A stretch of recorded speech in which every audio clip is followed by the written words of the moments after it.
Well, you prepare these talks for a music group Eucharist on the basis that there might be young people here who might be a bit more willing to answer the questions. It doesn't always work when you ask grown-ups because they might know the answers, but let's see how we'll get on. So, if I was to ask, put it this way, if I was to ask anybody out there in Steyning what day it is today,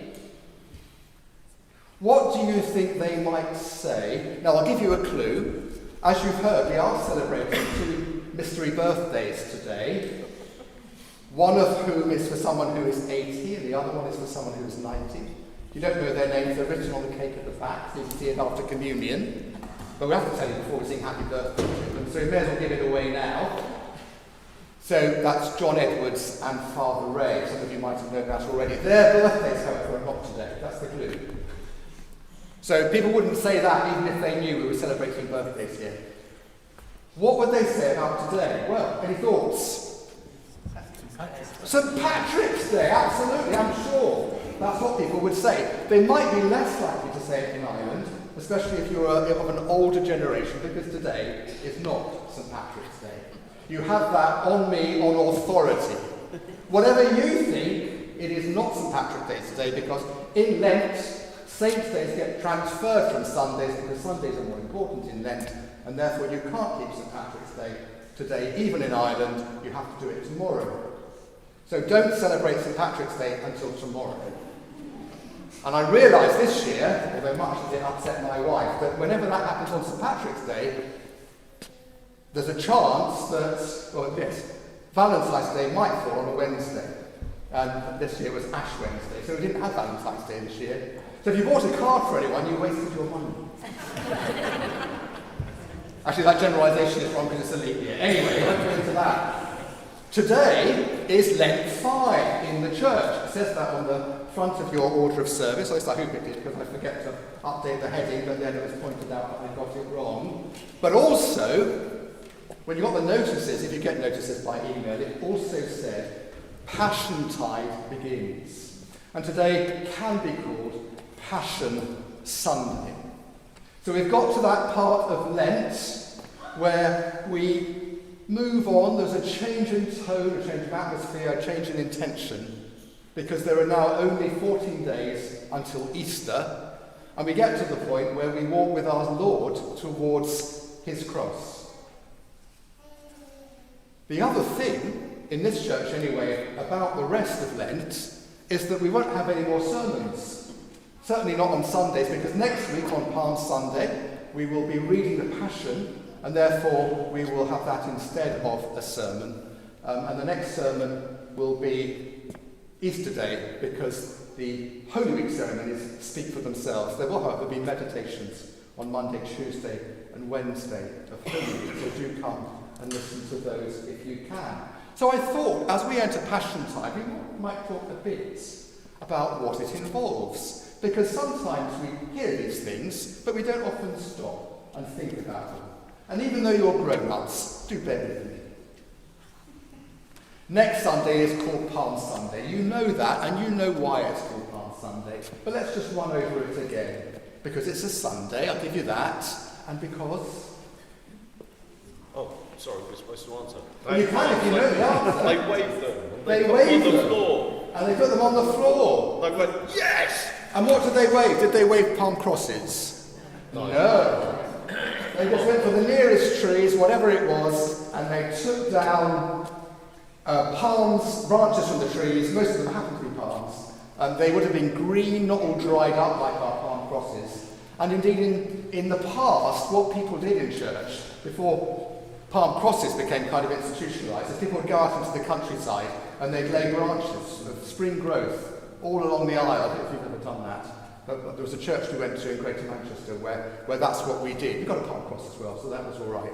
Palm crosses really should be green, but by the time they get to England, they're all dried up and a bit brown. So we might miss the point that they're actually made of palms. And of course, as Simon said, the reason we do that is because Jesus was greeted when he rode into Jerusalem on an ass, and people threw their cloaks down and they waved the palm branches to make a big fuss. Palm Sunday is the beginning of Holy Week. Holy Week obviously lasts for a week, but the next significant day, of course, is Maundy Thursday. Thursday because it happened on a Thursday. Maundy because, well, is that a slightly more difficult question? It's a chance for anyone to show off who knows the answer. I'm not answering again. I've been told not to by my wife. In some churches, Maundy Thursday is called Holy Thursday, but that's not a clue at all. Maundy Thursday is the old name for the day because and this happened with Sundays all through the church year, the introit, the very first word was mandatum in Latin. And mandatum became kind of corrupted to Maundy. And mandatum comes from the word commandment, or we get the word mandate from it as well. And this is where Jesus said, and we've just sung about it, a new commandment I give unto you. So Maundy Thursday is the day when we remember Jesus saying those words at the Last Supper.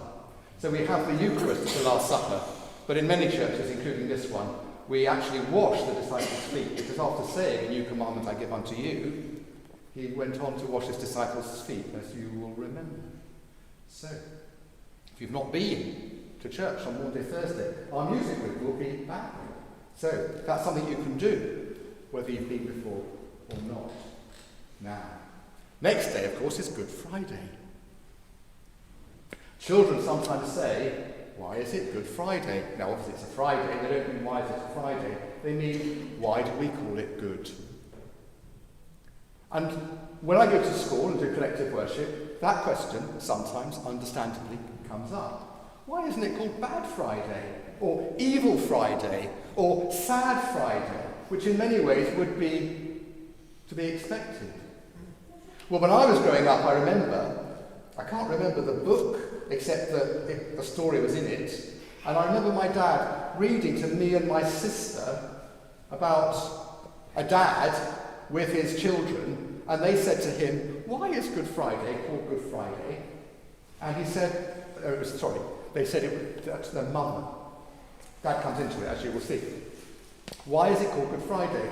And mother thought for a bit and said, well, do you remember last year when, speaking to the daughter, your night dress caught fire because you were too close to the electric fire, and suddenly it was ablaze, and then your dad came rushing in, and he put out all the flames with his hands, and he scarred his hands, and they were burnt, which was a sad thing, but in a way, it was a good thing, because although a bad thing happened, a very good thing happened on the same day, at the same time. And that story remains with me whenever I'm asked that question. Why is next Friday, the week on Friday, called Good Friday? Because, of course, our Lord's death on the cross is a sad thing, but also a wonderful thing.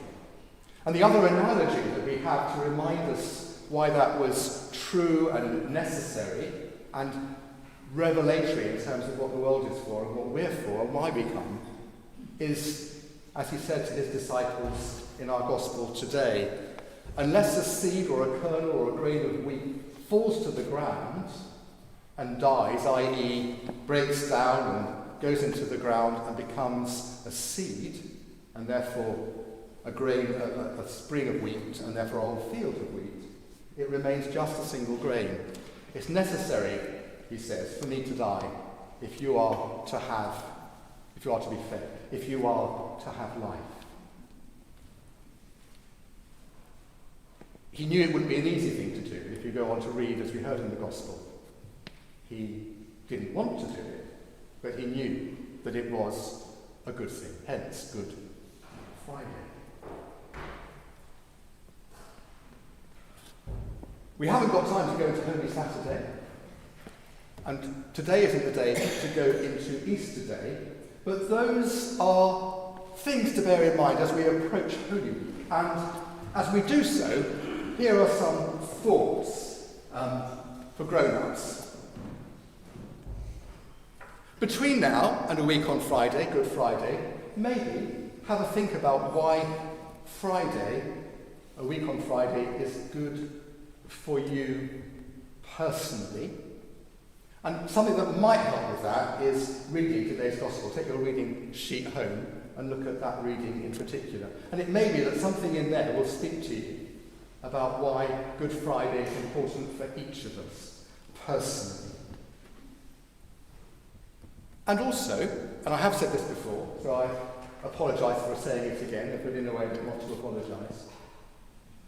It's very easy to do what the people of Jerusalem did when Jesus arrived there, and everyone greeted him cordially and wonderfully, and the crowds were there.